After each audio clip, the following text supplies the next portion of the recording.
Soyez les bienvenus si vous nous rejoignez. Top Sortie, votre rendez-vous chaque vendredi sur BFM Lyon consacré à la culture en partenariat avec Lyon City Crunch. Pierre Trouillet m'accompagne cette semaine. Bonsoir Pierre. Bonsoir Elodie. Et notre invité, première invitée de 2022 dans Top Sortie, Olga Larouge, auteure, compositrice, interprète. Bonsoir, Olga, et merci d'avoir accepté notre invitation. On va découvrir tout à l'heure votre dernier clip tourné dans le Vieux-Lyon. Mais d'abord, vous le savez, on débute cette émission avec les coups de cœur.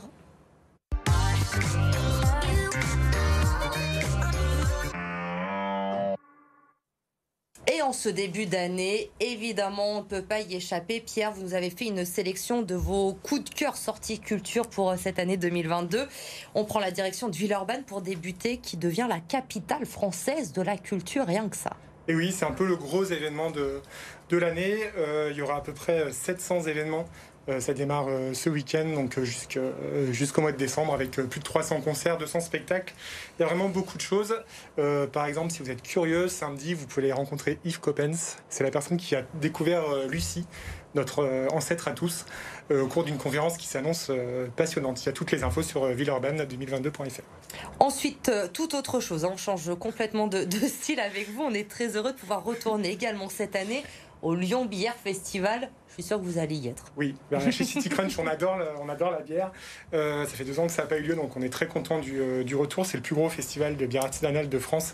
Il y a une centaine de brasseurs qui sont attendus, donc vous allez pouvoir déguster durant tout le week-end. Et cette édition est sous le patronage de Tabatamé, la chef étoilée qu'on ne présente plus, et de Jean Van Ron, qui est un brasseur bruxellois aussi assez réputé. Et ça se déroule du 2 au 3 avril à la Sucrière. Encore un peu de patience. Donc, un autre rendez-vous très attendu cette année à Lyon, ce sera au mois de juin, première édition de l'Inversion Fest au Matmut Stadium de Gerland. Et oui, les joueurs de rugby ont laissé la pelouse le temps d'un week-end aux festivaliers, et un nouveau gros festival à Lyon, ça reste quand même un événement, et la programmation est plutôt canon, et je pense qu'on va faire pas mal de jaloux. Il y aura entre autres Stromae, Orelsan, les Black Eyed Peas ou encore PNL. Voilà, ce sera les 17-18 juin, et les places sont déjà réservables. Et le grand retour de Stromae, on a tous hâte de voir ça, évidemment. Festival encore, cette fois, une institution à Lyon, vous connaissez par cœur, les Nuits Sonores également de retour cette année. Et oui, alors ils étaient déjà là l'année dernière, mais dans un format un peu plus réduit, et au mois de juillet, donc ils reviennent sur leur traditionnel week-end de l'Ascension. La petite particularité de cette nouveauté, c'est que les soirées en journée, on va dire en fin d'après-midi, prennent de l'ampleur et investissent les usines Fagerbrand, tandis que la partie nuit retrouve le secteur de la sucrière avec le sucre et tout ça, avec des grands noms de l'électro. C'est du 25 mai au dimanche 29 mai, et pareil, je crois que les places sont déjà réservables. Et on change de quartier, des Nuits Sonores, on passe aux Nuits de Fourvière. Oui, c'est un peu le festival qui marque le début de l'été à Lyon. Alors la programmation n'a pas encore été dévoilée dans sa totalité, mais il y a quand même des noms qui font déjà un petit peu rêver. Il y a Nick Cave qui sera là, il y a Mathieu Chédid, il y a Calogero, il y aura les Dutronc, père et fils, et il y aura aussi Queens of the Stone Age. Voilà, et puis il y aura sûrement d'autres noms annoncés. Et puis un petit dernier festival aussi pour la fin de l'été, moi que j'aime beaucoup, qui est Woodstower. C'est dans le cadre du parc de Miribel, au bord du lac. Et il y a aussi une très belle programmation avec Paul Kalkbrenner, Vald, Deluxe, Ise ou encore Suzanne. Et c'est le week-end du 24 au 27 août. Pour terminer l'été avant de reprendre le boulot, c'est plutôt un bon programme. Olga, je vous ai vu réagir, convaincue par tous ces événements là cette année. Dès qu'on dit Chédid, je pense que je suis convaincue.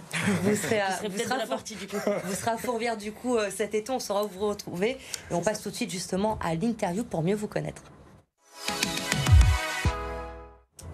D'abord, évidemment, pour ceux qui ne connaissent pas encore Olga Larouge, c'est ça, regardez et écoutez surtout.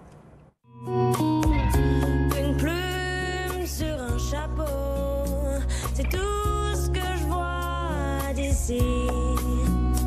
En bas, oui, c'est peu qu'en bas tu me vois. Mon Robin des Bois. Robin des Bois, votre dernier clip sorti le 20 décembre dernier. On va en parler dans un instant, mais d'abord, Olga, vous avez 27 ans. Vous êtes une Lyonnaise d'adoption, on peut dire ça comme ça, arrivée de votre sud natal en 2019 pour vos études, et depuis, vous n'êtes plus reparti. Non, c'est ça. Ben là, je suis venue faire des études à l'École nationale de musique de Villeurbanne.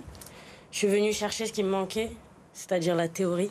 Puisque ça fait 15 ans que je suis autodidacte et que je crée tout avec mon oreille, en fait, et mes goûts. Et du coup, voilà, je suis venue pour ça, quoi. Lyon, ça a été un coup de cœur pour vous, cette ville? Ouais.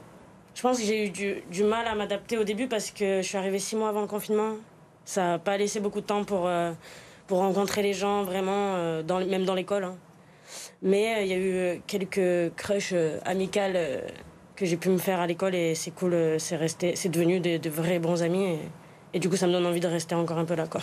Et du coup, Lyon, vous mettez notre ville à l'honneur dans ce clip, Robin des Bois, qu'on a aperçu à l'instant. Je le disais, votre dernier titre sorti le 20 décembre dernier pour fêter le premier anniversaire de votre EP, tourné dans votre quartier, le Vieux Lyon.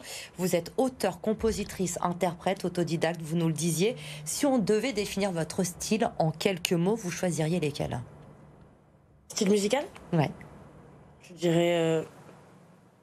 que c'est un style hybride entre le rock et la soul et que j'ai plusieurs facettes. Du coup, que j'invite tout le monde à venir découvrir toutes les facettes de mon EP. Votre inspiration, vous la puisez où? Vous racontez votre histoire dans vos chansons ou pas forcément? Parfois, je raconte mon histoire et parfois, je raconte l'histoire des autres. Au final, Robin des Bois, ça parle de ça. Je pense qu'on a tous et toutes rencontré un Robin des Bois dans notre vie. Cette histoire qui finalement... n'arrive pas en fait, ne se passe pas vraiment comme on avait prévu, mais ça a fini en amitié vraiment forte et artistiquement parlant, c'était vraiment beau à vivre, quoi. Il y a certaines artistes, ou certains même, je parle de femmes, mais il peut y avoir des hommes qui vous inspirent depuis votre enfance? Ben, en fait, moi je suis une grande adepte de tous les vieux classiques français. Soit Edith Piaf, Aznavour, Charles Trenet. Mais après, j'aime beaucoup Saez aussi. Oshi, qui est une artiste que j'ai découvert avec le temps, hein, que je connais pas depuis mon enfance. Vous écoutez aussi la nouvelle scène, toutes ces jeunes femmes qu'on a reçues, notamment. Il y en a pas mal, hein, des Lyonnais, je sais pas si vous les connaissez. Pomme, qui est venue plusieurs fois sur ce plateau, notamment. Ça aussi, vous vous reconnaissez en elle? J'ai écouté pas mal et j'aime beaucoup... Sagnac, je pense qu'elle a bien tracé son chemin, en fait. Elle y a cru, je pense que c'est ça qu'il faut faire, en fait, pour que ça marche. Alors, votre première EP est sortie il y a un peu plus d'1 an maintenant, La Magie. Ça veut dire quoi? Qu'il y a un album en préparation maintenant? C'est quoi les projets? Alors, en ce moment, je suis en train de réfléchir à beaucoup de choses, dont la ligne artistique de l'album qui va arriver. Je suis en train de bosser sur beaucoup de chansons, en fait. J'en ai une vingtaine déjà qui sont en chantier, quoi. C'est en chantier, mais ça arrive. Mais ça je ne sais pas quand, je ne sais pas comment, mais ça arrive et ça avance. Ça avance. Je pense qu'il y a beaucoup de styles différents, en fait. Je me nourris de plein de choses et du coup, j'arrive pas encore vraiment à décider de ce que j'ai envie de mettre dans ce premier album. Ouais, de ce que j'ai envie de donner en premier, je pense. Vous êtes fixé un objectif quand même, une sortie en 2022 ou vous laissez couler un peu? Je laisse couler et j'attends de voir parce qu'il se passe pas mal de choses en ce moment et je pense que c'est cool de prendre la vague aussi. Sans mauvais jeu de mots. On parle musique. La scène, après aussi, j'imagine, dans un coin de votre tête, il y a des dates de vous tourner un petit peu sur Lyon, sur certaines petites salles déjà? Eh bien, là, le 21 janvier, normalement, je suis en première partie de Yaros, à tout bout de champ. C'est une petite salle, mais c'est vraiment cool là-bas, c'est intimiste, j'adore. Et le 28 janvier, à l'Alternative Bar sur Croix-Rousse. On vous souhaite quoi pour 2022? D'être heureuse. C'est plutôt un beau programme, ouais. Effectivement. Merci en tout cas, Olga, d'avoir été avec nous, de nous avoir fait partager votre univers. Vous restez avec nous puisqu'on termine évidemment avec l'agenda sorti pour ce week-end.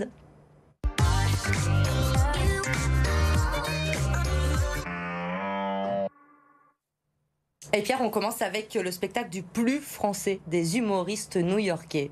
Et oui, Sébastien Marx, vous avez sûrement vu ces vidéos de cet Américain qui se moque gentiment de notre accent et de nos travers français.